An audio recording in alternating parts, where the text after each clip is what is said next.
ತಾನೇ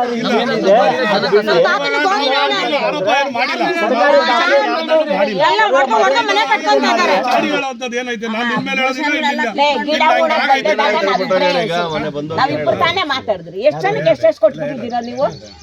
ಯಾಕೆ ಕಂಪ್ಲೇಂಟ್ ಮಾಡ್ತಿದ್ರ? ಎಲ್ಲ ನಮ್ಮ ಮಗಳ ಮೇಲೆ ಎಲ್ಲ ಸೇರಿದ್ರಿ, ಒಂದಾಗ್ಬಿಟ್ಟಿದ್ದೀರಿ. ವಿಡಿಯೋಗಳು ತೋರ್ಸೋದು, ಆಡಿಯೋಗಳು ತೋರ್ಸೋದು. ತೋರ್ಸಿ ಇವಾಗ ಹೇಳಿ, ಯಾರ್ಯಾರಿಗೆ ಎಷ್ಟು ಕೊಟ್ಟಿದ್ರಿ ಹೇಳಿ. ಗ್ರೂಪ್ಗೆ ನೈಟ್ 11:30 ನಾನು ಹಾಕಿದ್ದಣ. ನನ್ನ ಕರ್ಸ್ಬೋದಲ್ಲ, ಸುಮ್ಮನೆ ಗೂಬೆಗಳು ಮಾಡೋದೆಲ್ಲರೂ. ಇವಾಗ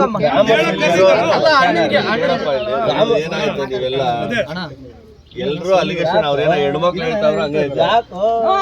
ಕೇಳಿಸ್ಕೊಟ್ರಿ, ಅವ್ರ ಹೆಣ್ಮಕ್ಳು ಏನ್ ಅಲಿಗೇಷನ್ ಮಾಡ್ತಾವ್ರ ಹಂಗೆ ಐತೆ ಅಲಿಗೇಷನ್. ಅವ್ರು ಕೊಟ್ಟಿದೀವಿ, ಇವ್ರು ಕೊಟ್ಟಿದೀವಿ, ಅವ್ರ ಹತ್ರ ಕಲೆಕ್ಷನ್ ಅದೆಲ್ಲ ಏನ್ ಅರ್ಥ, ಏನ್ ಮಾಡಕ್ಕಂತ. ನನ್ನೇ ಖುದ್ದ ಕೇಳಿದ್ರು ಏನಪ್ಪಾ ಅದೆಲ್ಲ ಬೇಕಾಗಿಲ್ಲ, ನಮ್ ಜಾಗ ವಿಚಾರ ಸ್ಟಾರ್ಟ್ ಆದಾಗ ಅದನ್ನು ಹೇಳ್ಬೇಕು. 2017 ಇದು ಡೆಮಾಲೇಷನ್ ಆದಾಗ ಈ ಬೀದಿ ಅಷ್ಟೇ ಡೆಮಾಲೇಷನ್ ಮಾಡಿ. ಏನಕ್ಕೆ? ಅವಾಗೂ ಮಶಾನ ಅವಾಗ ನಮ್ಗೆ ಲಂಚ ಕೊಟ್ಟಿದ್ದೆ ಈ ಮನೆಗಳು, ಇವ್ರು ಕೊಟ್ಟಿಲ್ಲ, ನಾವು ಕಿತ್ಕೊಂಡಿದ್ದಕ್ಕೆ ಅರ್ಥ ನೋಡ್ರಿ. ಎಲ್ಲ ಕೇಳಿಸ್ಕೊಳ್ರಿ, ಪದೇ ಪದೇ ಇಂಥ ಅವಕಾಶ ಸಿಗಲ್ಲ. ನಂತರ ನೇರವಾಗಿ ಯಾರು ಹೇಳೋರು ನಿಮಗೆ ಸಿಗಲ್ಲ. ನಾವುಗಳು ಸಹ ಇಲ್ಲಿ ಮನೆ ಕಟ್ಟಿದ್ವಿ, ಏನು 100 ಮನೆ ಕಟ್ಟಿಲ್ಲ, ಒಂದೇ ಮನೆ ಕಟ್ಟಿದ್ದು. ಅದನ್ನು ಉಳಿಸ್ಕೊಳ್ಳೋ ಯೋಗ್ಯತೆ ನಮಗಿಲ್ಲ, ಧೈರ್ಯ ನಮಗಿಲ್ಲ. ಯಾಕಂದರೆ 94C ಹಾಕ್ಕೊಡ್ತೀನಿ ಅಂತಂದರು. ಅದು ಬರಲ್ಲ ಅಂದಾಗ ಯಾರೋ ಬಡವ ಬಂದ, ಎಷ್ಟು ಕೊಟ್ಟ? 1,10,000 20,000 ನನಗಿಂತ ಚೆನ್ನಾಗಿ ವಿಜಿಗ್ ಲೆಕ್ಕ ಇರುತ್ತೆ. ಯಾಕಂದ್ರೆ ಅದನ್ನೇ ಅಲ್ವಾ ಗ್ರೂಪ್ ಅಲ್ಲಿ ಹಾಕಿ ಕೊಟ್ಟ. ಅದನ್ನ ಒಂದು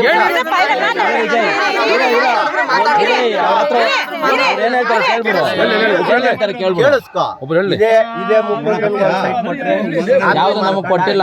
ಆರೋಪ ಅದೇ ಅಲ್ವಾ?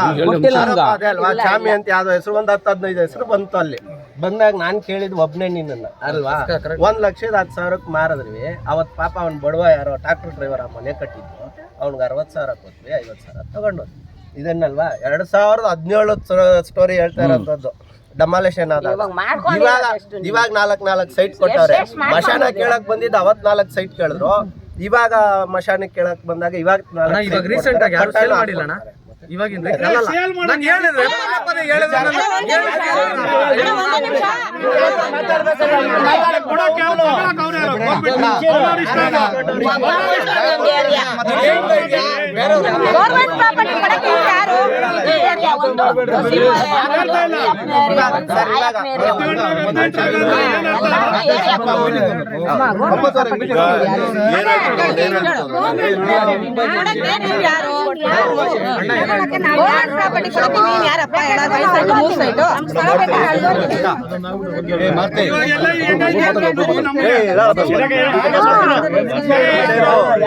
ಮಶಾಣದಷ್ಟೇ ನಾವು ಹುಡುಗರು ಹೇಳ್ತಾರಲ್ಲ,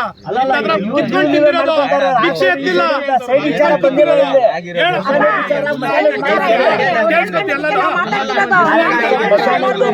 ವಿಚಾರ ಮಾತಾಡ್ರಿ.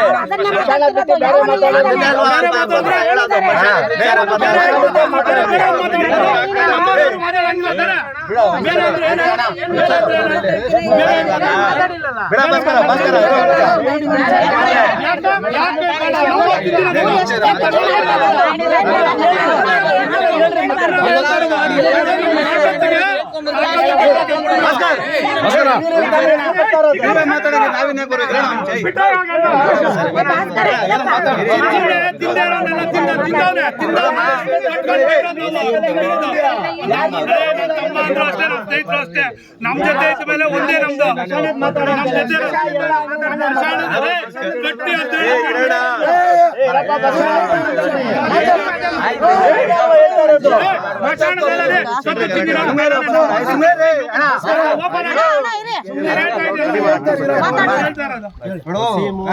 ಬಿಟ್ಟು ಮಾತಾಡಿದ್ರೆ ಅಷ್ಟೇ ಅಂದ್ರೆ ಏನ್ ಅಷ್ಟೇ ಹೇಳ. ನನಗೆ ನಮ್ಮ ತಮ್ಮ ಬೇರೆ, ನಾನ್ ಬೇರೆ,